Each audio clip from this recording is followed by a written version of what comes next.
All righty, all righty. We are live, Daphne. We are back once again with another, We here. yes, another edition of Hot Cocoa and Candy Canes. How are you doing? I'm making it all right. How about you? Why you gotta sound like an old woman? Because I was raised by older people.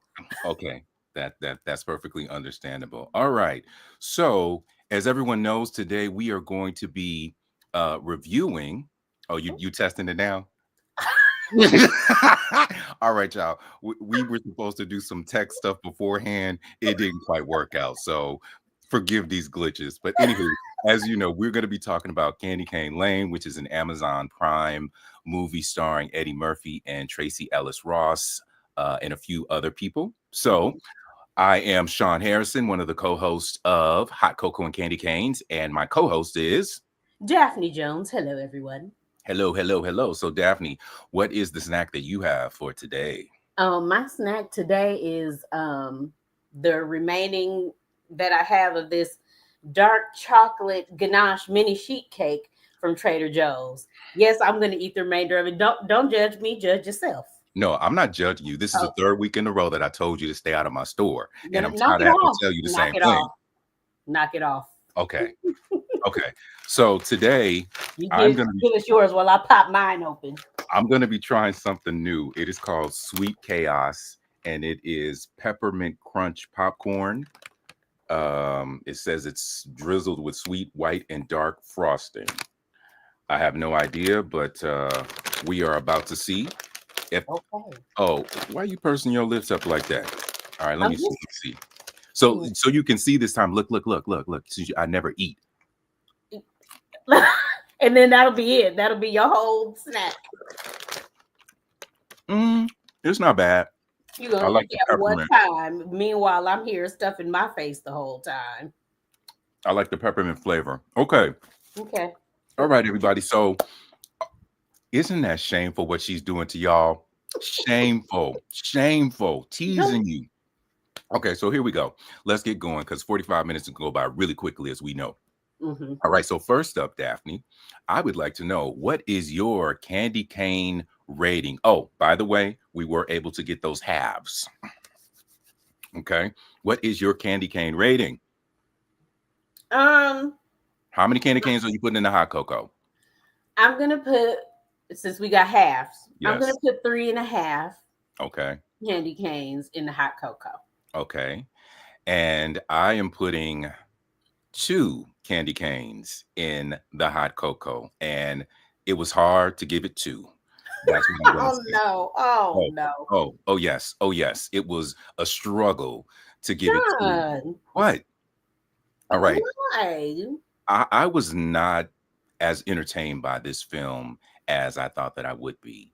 I Okay, that's had good. a I had a greater expectation, I believe, of what would be fun in regards to this, and it never rose to the occasion of really just laugh out loud funny.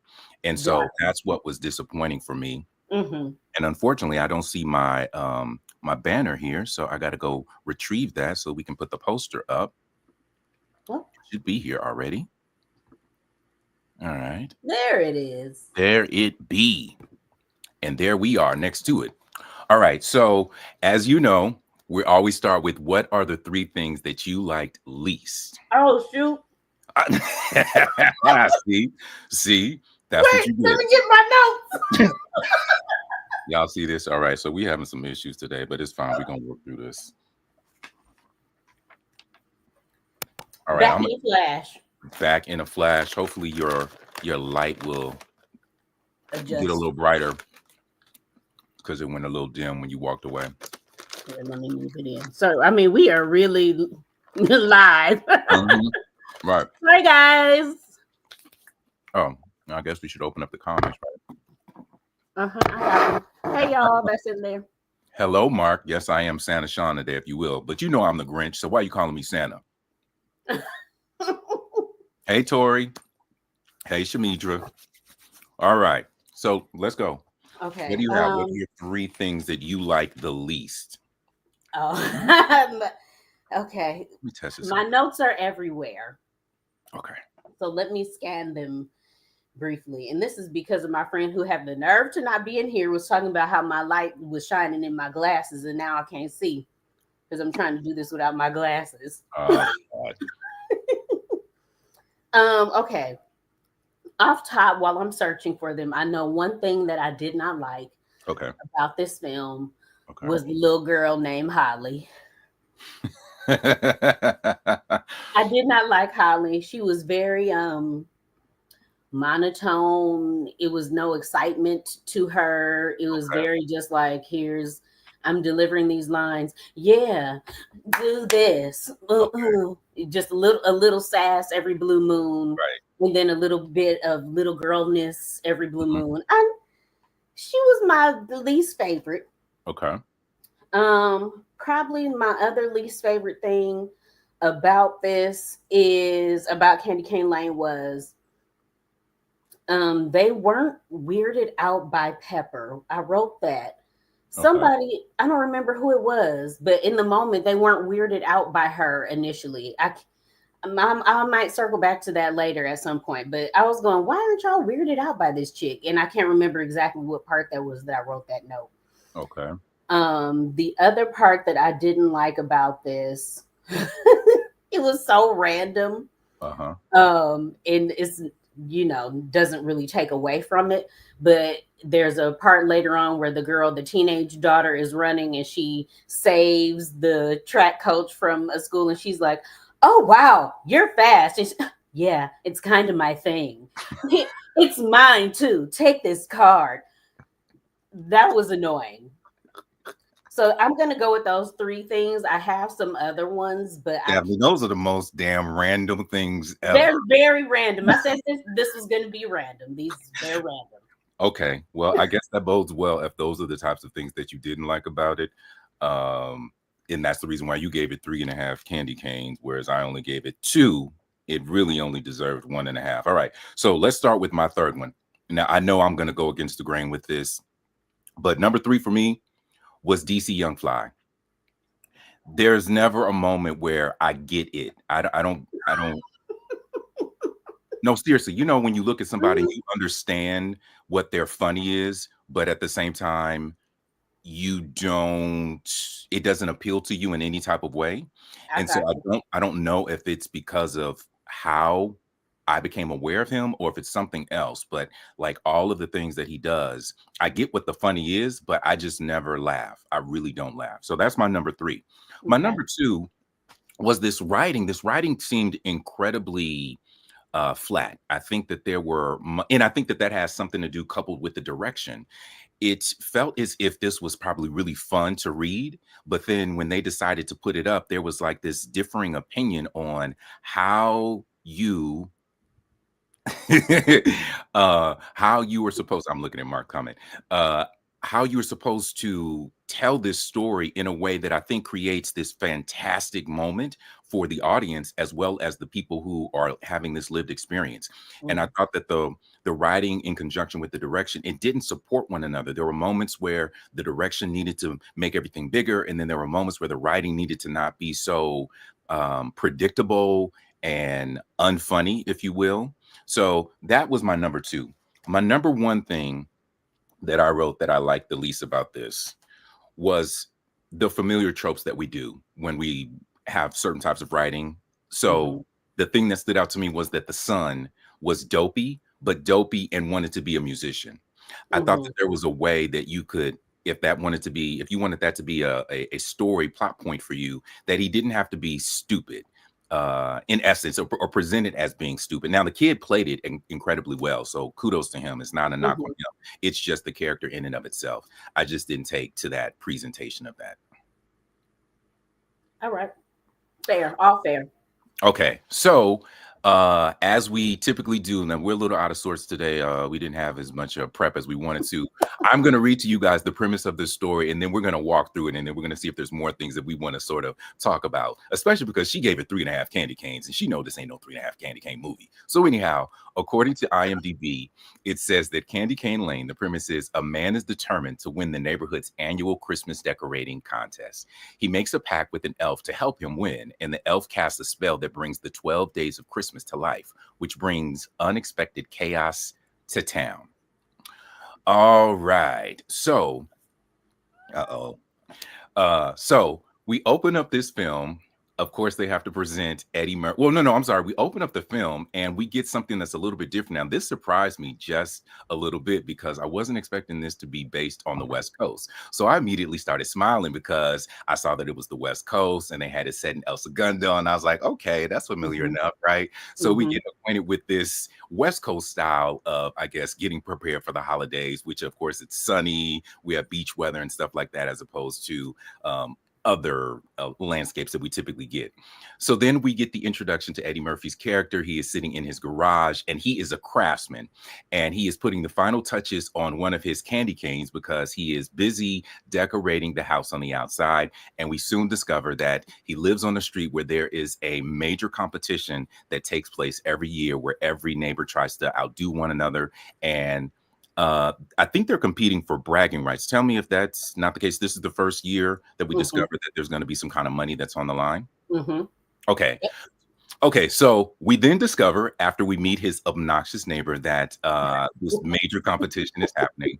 And then he is off to work after we get introduced to his wife, which is Tracy Ellis Ross, and he has 3 kids. He has an older daughter, a middle son, and a younger daughter.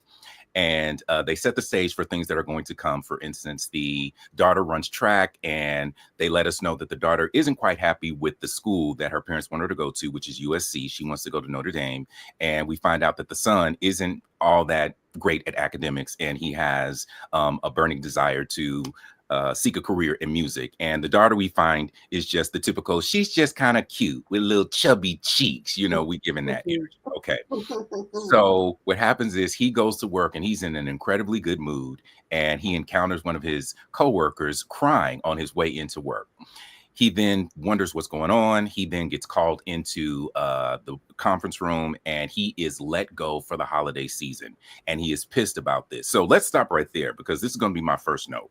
My first note is this.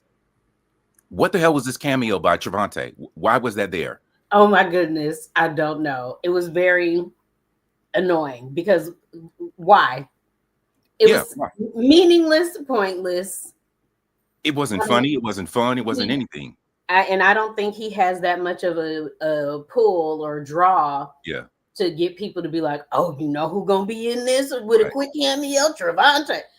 I don't think anybody was that interested that he was there. Like Right. the first time I watched this last year Uh-huh. went over my head. I noticed last night I was like, oh, he was in this. Yeah.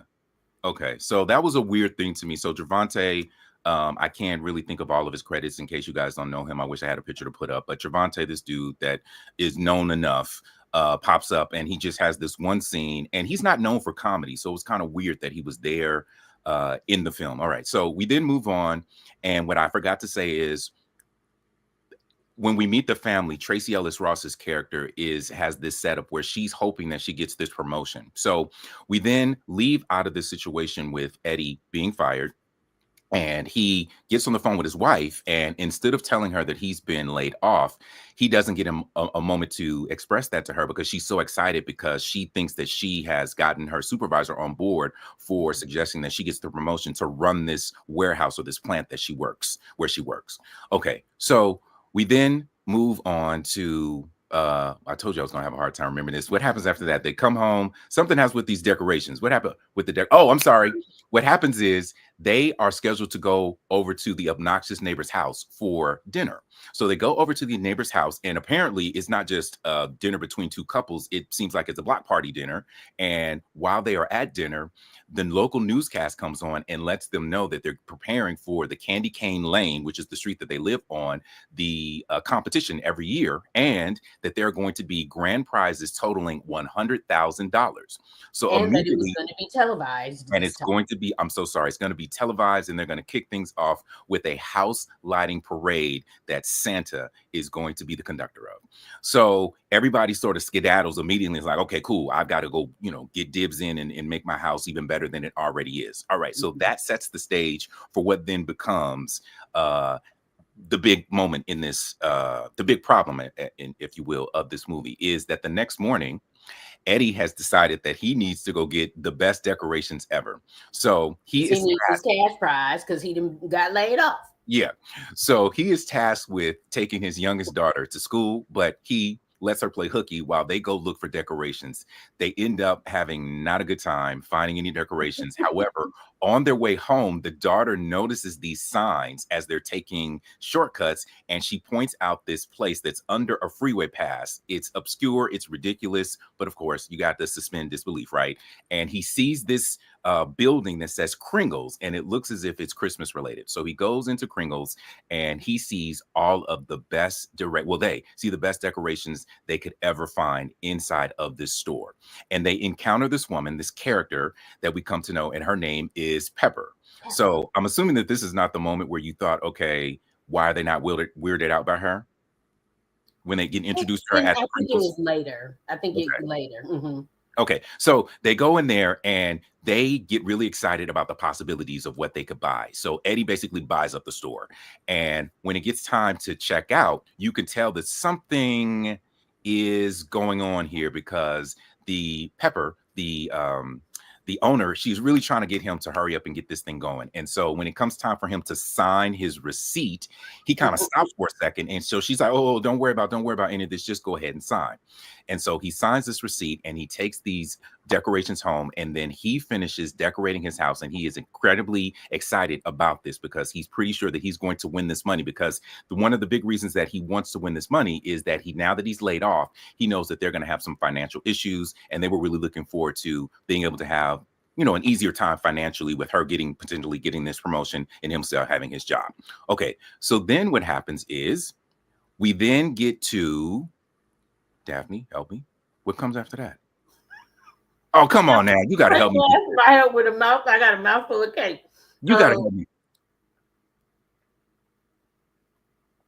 The decorations. After they set the decorations up, is that the same night that they start the parade, or does something else happen in between there? That's what like the preview or something of the parade. Okay. They're going through, wake up the next morning, and the 12 days of Christmas stuff is out of the No. home. So, okay. So then, all right. So he sets up the decorations at home then. And then that night, it kicks off what the newscasters were telling us, which is they were going to have a house lighting ceremony. So we get like 5-6 minutes of this house lighting ceremony. And it's actually kind of cool. They go from house to house to house, and Santa tosses it to each house. The lights come on at the house, and you see music that accompanies the house lighting. And so when we get to Eddie Murphy's house, of course, things don't go as planned, and the house doesn't light up, and it takes forever for eventually the house to light up. However, once it does, it is absolutely spectacular. So they're feeling good about themselves. They think they're going to win. That's when they wake up the next morning and they can't figure out why all of the ornaments from the 12 days of Christmas tree have disappeared. And he went to the neighbor and said, "You done stole my stuff." Did he say that? Yeah, he went to the neighbors and said, "You stole my stuff." And he's like, "I didn't do nothing." See, I couldn't even remember. That's when Tracy Ellis Ross, Carol, starts calling him to the backyard, and she's like, "Why are there swans? Why are there live swans in my pool? What is happening? You've gone too far." And he's like, "I don't know. I didn't do this." Okay, so that's when we recognize as the audience that the 12 days of Christmas tree have sort of come to life, but they haven't figured it out at that particular moment. So Eddie Murphy is so pissed about this. Now, his character's name is Chris, by the way, so I'll start calling him Chris. So Chris is so pissed by this that he and the young daughter, they go back to the Kringle Christmas shop so that they can get more ornaments. And when they're in there, that's when they're told, you can't get any more ornaments. You have to get the ones that you already have. And so the woman, Pepper, she gets distracted by a new customer. And so we get introduced to these miniature people that are living in the village. Like, when you have people have Christmas decorations at their house, and they have like little houses and stuff like that. So we find some people that are living in there. And so we get introduced to Pip, Cordelia, and then what was Chris Redd's character's name? Gary. It was Gary. Okay, and Gary. Okay, yeah. And so they basically give them game. They're like, "Listen, this is the reason why this has transpired, and in essence, in order for you to succeed, you have to." And then just as they're about to give the goods away, the woman comes back, scares them, and doesn't give them all of the detail. So that might have been the spot where I wrote down, "I can't believe they weren't creeped out by her," because it was something, and I'm like, she keeps That was the popping up second time. scared him, Yeah, but that it was was the second time you scared him. yeah, that was the second time she scared him, but it was also something else. And I was like, why are they not creeped out by this lady? They just in there like, yeah, But you know what? Okay, so I want to pause right there because the reason if that that's when I was saying about there was the difference between the writing and the direction. So mm-hmm, I know that we differ on this because we kind of had an exchange about this earlier. See, I like the fact that the woman that was playing Pepper, she committed to the campiness of the character. mm-hmm, I thought that everyone else played their stuff a little too straight. And I don't mm-hmm, know why that was such a conscious decision. I felt as if there needed to be something that was sort of heightened and magnified in their reactions and everything that they felt and experienced in real time. So mm-hmm, that was throwing me off just a little bit. So I wasn't weirded out by that particular moment of them not, because I thought it was funny, his reaction to that. But I just thought overall, it was just everything was just right here on this plateau by and large, as opposed to there being more highs and lows as far as what was going on. And you talk about how low in essence and energy the daughter was. So that wasn't a good, fit for him to be paired with her throughout the movie so much. mm-hmm. And when you said that earlier about like the writing and the direction and some of that coming flat, and I said, well, maybe that's why I didn't like Little Holly. Everybody else did a little bit more of what they could, but she seemed flat the entire time to me. Yeah. And I normally don't like to talk about the kids because Auntie Daphne love the kids. You love the kids, but sometimes I will say something, but we not there right now. Okay, so Yeah. anyway, he then goes home, and now you got to tell me again what happens, because I know something happens where he gets pissed off because he can't figure something out, and so he decides. Oh no! When they leave so they leave out of the building, and so they understand they've been told that they have to get these golden rings, and just before they pull away from the Christmas store, they see what are the two? Is it two French hens? Um, something Or maybe is it the partridge? They see two partridges. two partridge. I can't even talk, y'all. Sitting on the hood of the car with the ring. So he gets out, he gets the ring, he gets back in the car. And so then we segue into seeing Carol, go into work. And we see that the geese are laying Huge. huge golden eggs. And so they recognize that something crazy is going on. And so the next thing you know, they go to her job because they know that there's something going on at the job. And so then you see this moment where she sees Pepper shows up at the job as well. And what does she do? She lets go of releases Yeah, the one of the other birds chickens, French hens, whatever, to disturb the stuff so that they're not able to get the rings. to get the ring. Don't know why, again, this is at Carol's job, but that doesn't make any sense to me. But anyway, they're still there. Yeah. So Chris and the daughter show up. They go into the warehouse and they're trying to get the ring. And so Tracy participates. I'm sorry, I keep saying that. Carol participates in this because she notices some stuff. And so you see some supposed to be funny stuff that doesn't really end up being all that funny. All right, they get that ring. And then after they get home, Chris is so annoyed and frustrated by what's going on that he goes back to the Christmas store and he breaks in at night and he takes his daughter with him. They enter through the back and they have a conversation with the village people, and the village people basically give them a bit more information and tells them basically he signed this contract and he has to figure out this riddle and complete the riddle, or he is going to become a little person like him. And so just as he's getting ready to leave, he decides to take them with them because they're begging. Yeah, Like, they ask. They're like, please take us with you. And so they're like, oh, shoot. And the little girl's calling out, Dad, here she comes. So yeah, because she was on lookout. Yeah, she was on lookout duty. Okay, so they end up taking the little village people with them back to the house, and they take them into the garage, Chris and the daughter Holly, and they set them up on some like workstation, and then they go about trying to set up a nice little house for them. So she pulls out her Barbie house and some other toys to give them nice little things to play around with. Okay, so then the next thing you know, I'm going to fast forward through some stuff. Fast forward. Eventually, the other two kids and Carol come home and they get introduced to the village people. Mm-hmm. And when they get introduced to the village people, this is when we get the discovery that everybody in the family has Christmas names. So the father is Chris, the wife is Carol, the oldest daughter is Joy, the son's name is Nick, mm-hmm. and the youngest daughter's name is Holly. And we also recognize at this point that the Pentatonics are doing a feature, and so they're singing. They're singing the introductions to the people. Thank God they're just singing. Thank God. I know what we said about that in that first movie. Meet Me Next Door. For reference, go back to our first Yes. review. Terrible, terrible, terrible acting. Okay. So they go ahead and we get the introduction of that. And then they try to convince them that I guess that they need their help, right? Because I feel like they aren't on board entirely at that Yeah. particular moment because they're confused about what's going on. Right. They don't have full clarity about what's going to happen Right. if they don't, capture up all the 12 days of Christmas Yes. things. Yes. So they don't have that full understanding yet. Yes. Now Chris basically says, I recognize that there's something going on here. And so I want the family to stay locked up in the house because that's the only way that I can protect you. However, the daughter, the oldest daughter, she says, well, I have to go to this track meet. And so Chris says, okay, cool. We'll go to the track meet as a family because the scout from USC is going to be there. The older daughter lies. Yeah, they asked her specifically, is it going to be USC scout there? And she's like, yeah.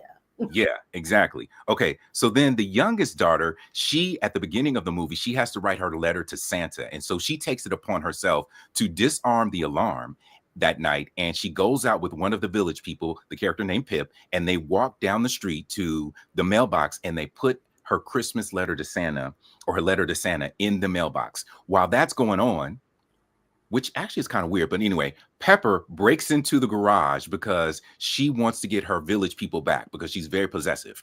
And so we have some funny stuff that happens where she's trying to get their attention and they're hiding from her. And so there's this one funny moment where she knows that, no. The funny moment is that she's trying to get the carolers to sing. Yeah, that's it. Oh, okay, that's what I thought you meant. Like before I got to, so she's trying to get the carolers to sing, and so she ends up singing a bit of Jingle Bells and acting like she doesn't know the words. And so what happens is they can't help themselves, and they have to chime in with a prompt that she's given to them or answer the prompt that she's given to them. And so that lets her know that they're in there. And so she basically tells them, listen, this isn't going to work. I'm going to win. Okay. So the next day, the family goes to this track meet. They go to the track meet. And of course, chaos ensues because Pepper shows up. And so she's now unleashed more of the 12 days of Christmas at this track meet. And so we encounter, it's the 11 Lords of Leaping, is it not? Yeah. Or is it 10 Lords of Leaping? 10 Lords, whatever it is, y'all, because I don't know. Somebody's leaping. It's 10 or 11 of them.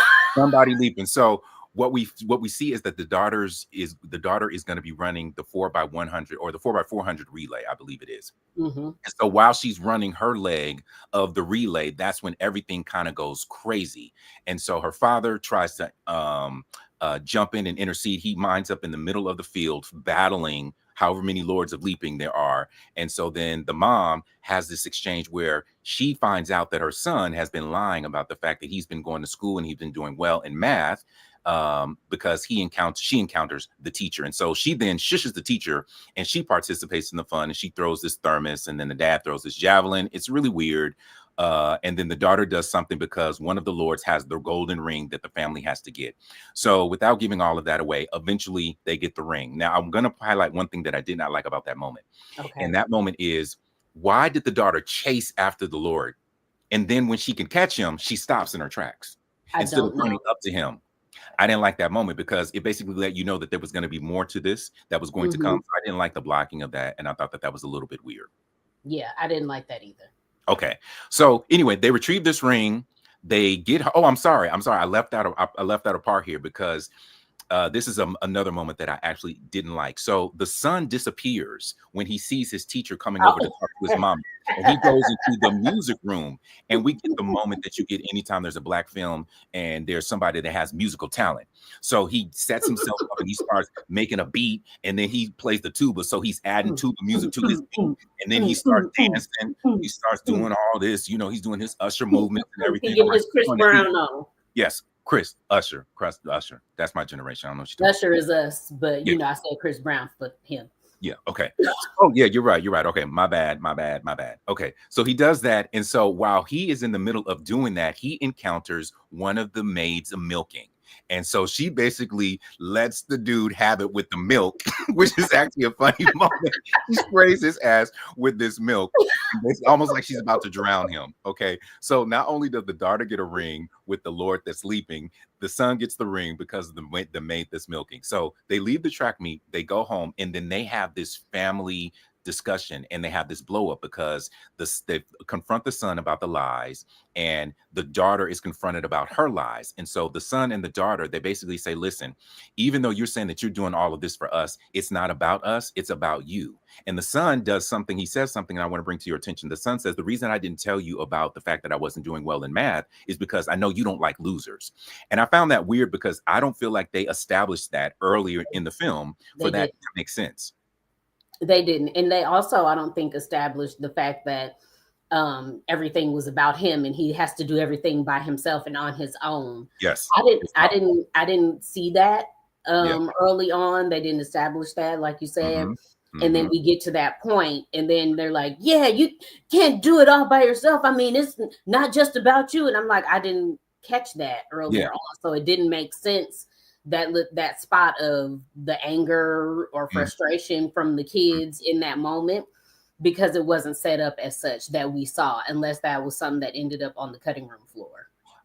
Either it did, or I was going to say, because it was hard for me to keep up with every moment in this film, they glossed over it, or I just missed it. So if you guys can tell us if we missed it, let us know, because I know some of y'all have watched it. So anyhow, after that moment, they actually do something that we know we don't typically see with Black families, that the kids talk a little sassy to the parents, and they didn't put them in their place per se, not in the way that our generation grew up. So we have this moment, both the son and they tag team the daddy, and then they storm off, and the mom chases after them. And so he's left with the young daughter, and she's like, I believe in you, Dad. She's giving that type of energy. So after that, she clapped at him in the car earlier. Yeah, but that's the cutesy kid thing that they have to do, because kids are smart and they know everything, and they're just okay. Then, Daphne, why are you coming for this poor little girl? She couldn't be more than like 9 years old. She didn't do anything to you, Daphne. Okay, then. All right, moving on. All right, now what the crap happens after that? Because they come home, they have that moment, and they have do they have 4 rings at that time? Oh, they have 4 rings at that time. And then that's when they have another situation with the village people, and the village people let them know that in order to get the 5th ring, they are going to have to get that from Pepper. And so now that they understand the stakes of what's going on, because there's a reveal that happens. I see you. I'm sorry, please. Go ahead. Look at this. Mark, I don't know why you're showing out. You're showing out like you typically do. And that's why I love you, and that's why I'm glad that you're here. All right. Go ahead, Daphne. Are you jumping in, or you want me to finish? No, go ahead. I just needed to put that there because I said Mark. Okay, Mark. Mark is a character. Okay, so anyhow, what then happens is that now that they've had this, situation where people aren't happy in the family, Chris finally comes clean with his family, and he lets them know that the stakes are a lot higher than what he had told them, and that he has to complete the tasks that are woven into this riddle, or he is going to become just like the village people that he has introduced the family to. And so now the family's like, oh my God, no, Daddy, no, that can't happen to you. What can we do? So they have that moment, right? Of course. And so Tracy Ellis Ross's character, Carol, comes to life, and she's basically like, I've got a plan. So she concocts this plan about how they are going to ensnare Pepper so that they can get this ring. And so we also learn along the way from the village people that Pepper is an elf. She was one of Santa's favorite elves, but she got demoted because she was in charge of the naughty list, and she was a little too strict on the naughty list. And so she got demoted. And so then she basically left her job and was like, F you, Santa, and went and did her own thing. And that's why she set up this whole situation. Okay. So the night of the reveal, who's going to win the Candy Cane Lane thing comes about with the newscast, starts to happen. And so Pepper finally arrives as the festivities are kicking off, and she is there to cause chaos, because by 8 p.m. that evening, there are going to be 8 dings, I think, on the clock. And after the 8th ding, that's when Chris turns into a village. He turns into one of the village people. All right.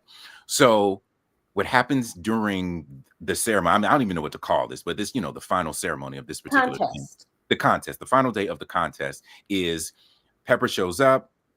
They let the village people entice her because they know that she's obsessed with them, and Mhm. so they are able to get her. They, some kind of trap where they get her leg and they twist her upside down, and so they get the fifth ring.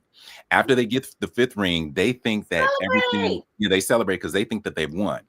But she basically lets them know that no, you haven't really won, but they can't figure that out. But Mhm. before they can go any further, guess who arrives on the scene, y'all, to save the day, or so we think? Santa. And it's not just Santa. a regular Santa, it's Black Santa. Black Santa, baby. Okay, is Black Santa, played by David Allen Greer, which is a fantastic sight to see. So we get Black Santa. Santa shows up, and he basically has had it with Pepper. So we find out that her name is Peppermint and not Pepper. Peppermint. Peppermint. And so he basically is telling her, listen, you got to get in check. You got to get in line. And so she's saying, no, no, no, no, I got to let this thing play out. And so we discover that Santa, even though they plead with him to sort of help them out, Santa can't do anything. And Santa basically says, you signed this contract, you have to play this thing out. So she she fusses at Santa. Pepper fusses at Santa, and then she creates chaos by, I'm going to say, I'm gonna play a clip, so I don't want to give it away, but she basically harms Santa just a little bit. And so then she sets the birds out to cause chaos in the neighborhood. And so she's hoping that that distraction is going to be enough time for her to win. And so she's going to be able to make Chris a village person. Mhm. So they plead with Santa, help, help, help. Santa relents, and so he does help just a little bit. And so we find out that they need to get 40 rings instead of the 5 rings, and I'll let you guys watch the movie to understand why they need to get 40 rings. And so while that is going on, while they're trying to retrieve the rings, Pepper, she goes and plays with the clock. She moves up the time by 5 minutes. And so we get some fun hijinks of Eddie's character shrinking down to a village person, but he's not fully a village person at this moment with 5 minutes left. And so we hear the first of the 8 dings that begin. And so they're running out of time. And so you see everybody participating in the family trying to get these rings. So eventually they get 38 rings. And just when she's thought that she's won, that is Pepper, Santa lets them know, Peppermint. Peppermint, Santa lets them know that actually you might have gotten the 40 rings if you kind of think about it. And so we discover that they actually have 40 rings. I actually won't give that away. And so they are able to, he's able to, finish the task. And so then Peppermint is really pissed off. And Santa basically says, if you act right, I'm going to let you come back to the North Pole. And so she's Mhm. like, thank you. I really want to go back. And so Chris is upset that she's not going to be punished. And so eventually they go off and do whatever they got to do. And we get this nice bonding moment where the family comes together and they recognize that family is very, very, very important. The neighbors have participated. And so the neighbors are excited and happy about that. And then the village people are released from their spell as well, because the young daughter, when her That was what letter she wrote in her letter to in her Santa. yes, that she wanted to help the village people, so she helps the village people out, so they come back to life. So we meet the 3 characters plus the carolers, which are pentatonics. And so one of the village people, is everybody's saying home, going on their, I said staying home. One of the village people decides to stay as opposed to going away. And so it's this character Pip. And so it's an awkward moment where Chris is saying bye to him. And so instead of going to ride off with Santa, he starts walking down the neighborhood. And we see him in the distance, and it didn't make any sense. But then we get the reveal the next day that Chris is talking to the neighbor, correct? Hmm. I think Bruce is over, and I can't remember what the hell they're talking about. Do you remember? Nope. They're talking about something random. And so as they're having their little funny moment, or what's supposed to be funny, they get a knock on the door, and who arrives? It's Pip. And so he's arrived with some type of fowl that he The has duck, killed, a mallard. a mallard, as well as something else. I can't remember what it was. And so he's invited in because he A says he basically box wine. the box wine. That was a callback joke. So box wine, thank you so much. The box wine and the mallard. He wants them to come over for dinner. They invite him in. He comes in. He sits down. There's another funny moment that supposedly happens right there. And then we see the pull out as the family all comes together on Christmas Day. And that is the end of the film. All right. So if that was a hard recap for you to follow, it's because the movie in and of itself was dry as an overcooked turkey, and it was very hard to stay focused. What did I say? Something?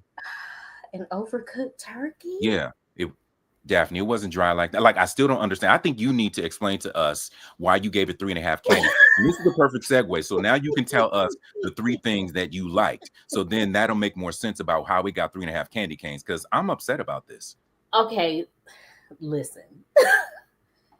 I gave it 3.5 candy canes because it was full of Christmas and Christmas things.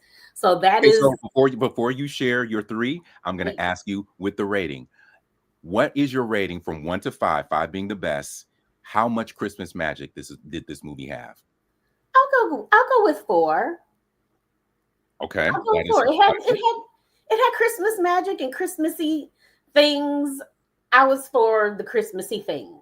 okay, cool. All right, now go ahead. Give us these 3 things that Okay. you like the most. Okay. The 3 things that I that I like the Look most. at you giggling. Number 1, Nuno Uno, is Danielle Pinnock. Is that how you say her last name? Tell you something. As the newscaster lady. Yeah, I yeah. love her. Okay, so She cracks me up, and I think we would be great friends. Danielle, if you come across this, let's be friends, girl. She's hilarious. she is funny. She did her thing. Okay, Again, it's all of my things. I'm gonna find the random. okay. So That's what what's I the do. number one? So she's my one. I really enjoy David Allen Greer as Black Santa. So when he come sliding through, I like Black Santa. Okay, Black Santa. I'm mad because And then, we got the same 2. So all right, what's your 3? and the third thing is just very another random simple, is just that West Coast representation. Like when you come in and you see like "Welcome to El Segundo" and we along the beach, and I'm like, South Bay, baby, represent. Okay. So those are my 3. Those are my 3 things. All right, so trying to go through this quickly. My 3, there's overlap. See, she's stealing from me. She go to my store, Trader Knock Joe's, it off. and she's stealing my stuff off of my 3 things that I like the Stop. most. All right, so number 3, I'm sort of torn, but I'm gonna go with this one. My number 3, honestly, is Chris. I think his last name is Red. Chris Red and Robin Mhm. Thede playing the Yes. 2 village people. Their chemistry together Yeah, works they're well. So even the stuff mhm. that ain't like laugh out loud funny to me, their dynamic worked. And so I'm gonna segue to something because it connects. The kind of chemistry that Chris and Robin had is the chemistry I wanted from Eddie and Tracy. Eddie and Tracy had no Yes. chemistry. I was Yes. like, how do you have 2 people that are incredibly funny and together they're not funny? Like you said earlier, fell flat. Yeah, it felt incredibly flat. Yeah. Okay, my number 2 was David Allen Greer. David Allen Greer as Santa. So I'm gonna rush through that. And then my number 1 was Danielle Pinnock. Let me tell y'all, if y'all haven't seen this film, this chick is hilarious. And so if I can make the screen work properly, I'm about to play you a little something because I want you to see her. So let me shift this over a little bit. Look, I thought I had this set up properly. Nope. Look. Nope. Y'all don't be laughing at me. Don't laugh at me. Don't laugh at me. And I'm Emerson Turner, and welcome to Open. Here we go. It's beginning to look a lot like Christmas here in El Segundo. I'm Kit Kleiman. For still doing that. And I'm Emerson Turner, and welcome to opening night here on Candy Cane Lane, where the temperature is cooling off, but the competition, my friends, the competition is heating up. 1400 block of Acacia Avenue is about to get lit. Bum, bum, bum, bum, bum. All right, so she honestly is the highlight of the film. It makes no sense how freaking funny she is. She's hilarious. And so even that, the fact like we're from the West Coast, so if y'all aren't from the West Coast, it's El Segundo. It is not El Segundo. El Segundo. So that in and of itself is hilarious because just to play off of that, just to know that would be a funny, that's hilarious. All right, so we're gonna play our second funny, which is our man David Allen Greer. Bear with me. Look at this. Look at this. Look at this. All right, here we go. Peppermint is coming to town. Oh, son of a blitzen! Santa Claus, you all right? Are all your elves like this? I'm telling you, this generation. Brother. Now I pulled that one for you, Daphne, because we talked earlier, and you said that you liked that moment. I just when he said brother. brother. Okay, and so then the last thing I'm going to play for you guys, talking about the chemistry between Robin and Chris, is I don't understand why this stuff ain't set up properly like I wanted it. I'm pissed about this. All right, here we go. The Village People. One can make one mistake, and then you're cursed, and no one can help you. She sent me looking for gold, frankincense, and myrrh. I mean, gold was easy. Obviously, I have a ton of that in my house. But what even is that other stuff? I went to every Sephora I could find. I found plenty of Fenty, but no myrrh. No myrrh! And she made me dress up as a New York City cop to rescue my estranged wife from a Japanese-owned high-rise being attacked by terrorists. What? Die Hard? That's not even a Christmas movie. Whoa. It is the Christmas movie. I literally cannot with you. So I love the fact that they had such, good chemistry together in the film. Got to pull that back. I like that. So those are the three things that I want to play this week. I was hoping to have some more fun stuff, but trust me, guys, this was a very frustrating film to try to pull a clip from. So next week, when we do the next one, hopefully we'll have some better stuff that we can play as clips. But those are some of the highlights of the film that we think are worth, well, at least I think are worth checking out. So is there anything else that you can think of to talk about with this film? Because again, I still ain't seeing your 3.5 candy canes, Daphne. I'm still seeing that. You leave my 3.5 candy canes alone, okay? Because that's why I want to know what the candy cane rating is for everybody in there. Okay, Mark said something about the nut white. Oh, that was a funny moment with the white nutcracker, but I didn't want to spoil that for anybody else. Reverend Jenkins, what is Brandon talking about? Okay. All right, so that basically wraps it up. This was not a fun movie for me. Again, I am at 2 candy canes in my hot cocoa. It really should have been 1.5, but I tried to get it was dry and flat, but it was very Christmassy. So that's why I gave it's Christmassy. Yeah. Can I say that because Reginald Hudlin directed this, I feel as if my expectations were much higher. So when I get Eddie and Reginald working together again, I had something else in mind. Oh, and I thought about something. I want to ask you this before we jump off. So I was trying to see if there was some overlap between Boomerang and this. So when I look at what Chris did and when I look at what DC Young Fly did, do you think in essence Chris is poised to be Martin moving forward and DC Young Fly is kind of what the Chris Rock was in Boomerang? Chris, he worked in the mailroom. Yeah, I remember. I'm giving it thought. I don't know. No, because I feel like Martin was poised to become a bigger star at that point. Chris works so consistently and he's so consistently funny. I feel like he could carry a movie. So I feel like he's ready to make that leap. DC Young Fly, I feel like he still needs somebody. He's probably going to be better as a spice or a condiment, more so than the main thing. What? A spice or a condiment? I'm being honest here. So I just wanted to see what your thoughts were on that. Okay. That's it? Okay. All right. Well, that wraps up this week. Because there ain't much more for me to say about this film. Like, I wanted to turn that crap off within like 15-20 minutes of watching it. It was a struggle. Yeah. And I picked it, y'all. I picked this dang film. I will never do that again. Yeah. So when I watched it last year, I thought it was cute because it has all the Christmas stuff. Even though the main characters were a bit dry and flat. There were other things that were enjoyable. Like I said, Danielle, the highlight of the film for me. But when I watched it last year, I remember going, this won't make it to like I have to watch this every Christmas list. I was good with watching it once. So when you was like Candy Cane Lane, I was just like, oh, okay. Yeah, I should have really paid more attention to how indifferent you were when I brought it up, because this was, again, it wasn't a good film. And so it made it hard to sort of sit and take the notes and remember different things that were happening, because it wasn't enjoyable for me. Again, I expected this to bring more fun into my life. And so, again, it was very forgettable. That's why it was hard to just, track everything that happened. So, but it was Christmassy. Okay. For Christmas. Okay. Well, anywho, that is it for us. Thank you so much for tuning in again. I pray to God that the next film that we do will be a lot more fun to talk about, because this one wasn't it. Yeah. The next one we'll have something more fun. Yeah.